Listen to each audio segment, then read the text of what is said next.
নির্বিচারে গাছ কেটে সবুজ ধ্বংস করে অসাধু প্রমোটারেরা রাজারহাটের গ্রামীণ অঞ্চলে গড়ে তুলছে বহু তলের আবাসন। গাছের খামতি পূরণ করতে বৃক্ষরোপণের উদ্যোগ রাজারহাট বিষ্ণুপুর 2 গ্রাম পঞ্চায়েতের। বৃক্ষরোপণের পাশাপাশি প্রায় 4000 গাছ বিতরণ করা হয়। বৃক্ষরোপণ কর্মসূচিতে উপস্থিত ছিলেন রাজারহাট নিউ টাউনের বিধায়ক তাপস চ্যাটার্জি, রাজারহাট পঞ্চায়েত সমিতির সভাপতি প্রবীর কর, জেলা পরিষদের সদস্য মোহাম্মদ আফতাব উদ্দিন, বিষ্ণুপুর 2 নম্বর গ্রাম পঞ্চায়েতের প্রধান অভিজিৎ নস্কর, উপপ্রধান রূপা নস্কর, কর্মাধ্যক্ষ শবনম নাজ পারভিন সহ অন্যান্য পদাধিকারীগণ। পঞ্চায়েতের পক্ষ থেকে বৃক্ষরোপণ কর্মসূচি এবং গাছ বিতরণের জন্য এলাকার সাধারণ মানুষ অত্যন্ত খুশি। বন মহোৎসব করছে, খুবই ভালো উদ্যোগ, ভালো প্রোগ্রাম। আমাদের পশ্চিমবঙ্গ সরকার চাইছে সব জায়গায় এটাকে একটা আন্দোলন ছড়িয়ে দিতে, চেতনার আন্দোলন, ঐক্যমতের ভিত্তিতে সকলে মিলে দেখবেন এই কাজটাকে করার চেষ্টা করছে। পঞ্চায়েত পরিকল্পিতভাবে এই কাজগুলো করছেন। আমরা সবসময়, আমি বিধায়ক হিসেবেও আমরা নামছি, আমাদের পশ্চিমবঙ্গ সরকার নির্দেশ দিয়েছে যে অর্থ এবং গাছ দিচ্ছি যাতে এটা নিয়ে আমরা সবাইকে যুক্ত করে করতে পারি। পঞ্চায়েত লেভেলে করবে, পঞ্চায়েত সমিতি লেভেলে করবে, সব জায়গায়। জেলা পরিষদও গতকালকে বন মহোৎসব করেছে, আমাদের বিধানসভাতেও বন মহোৎসব হয়।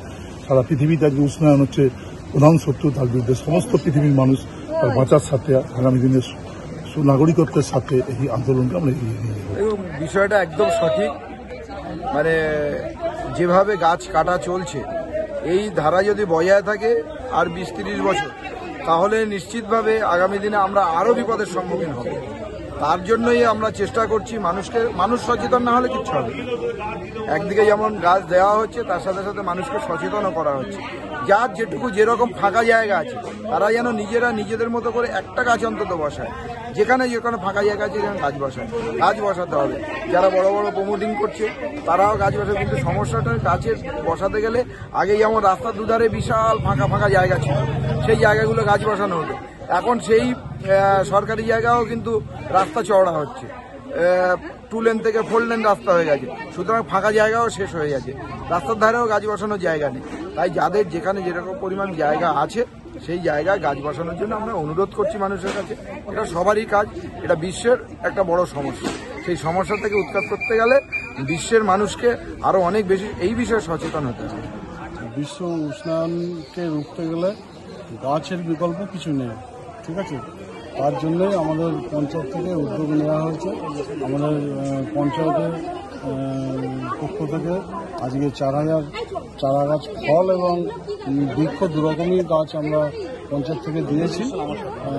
আগামী দিনেও আমরা এই ধরনের প্রোগ্রাম রাখবো, তার কারণ আমাদের বিভিন্ন প্রাকৃতিক দুর্যোগে এবং এখন যে চারদিকে যে আবাসন গড়ে উঠছে, প্রচুর গাছ কাটা হচ্ছে, প্রচুর গাছ বিভিন্ন প্রাকৃতিক দুর্যোগে নষ্ট হয়েছে এবং বিভিন্ন কারণে প্রচুর গাছ কাটা হচ্ছে, রাস্তা হচ্ছে তার জন্যও গাছ কাটতে হচ্ছে, কিন্তু বিকল্প তার কিছু হচ্ছে না।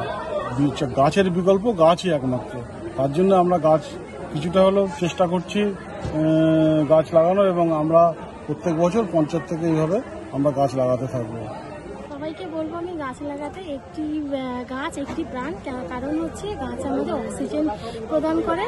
আর হচ্ছে এই যে আবহাওয়া, কখনো গরম, কখনো মানে বর্ষা, বৃষ্টি পড়ছে, অনিয়মিত আবহাওয়ার জন্য হচ্ছে আমাদের এই মানে বিশ্বে প্রচন্ড তাপমাত্রা বেড়ে যাচ্ছে। সেই জন্য আমি বলবো সবাইকে গাছ লাগাতে। একটি গাছ মানে একটি প্রাণ। তাপপ্রবাহ বেড়ে চলেছে, কখনো বৃষ্টি, কখনো ঝড়, কখনো প্রচন্ড গরম। এই আবহাওয়ার পরিবর্তনের জন্য হচ্ছে খুব গরম পড়ছে। সেই জন্য আমাদের গাছ লাগাতে হবে, পরিবেশকে সচেতন করতে হবে। একটি প্রাণ একটি গাছ, একটি গাছ একটি প্রাণ।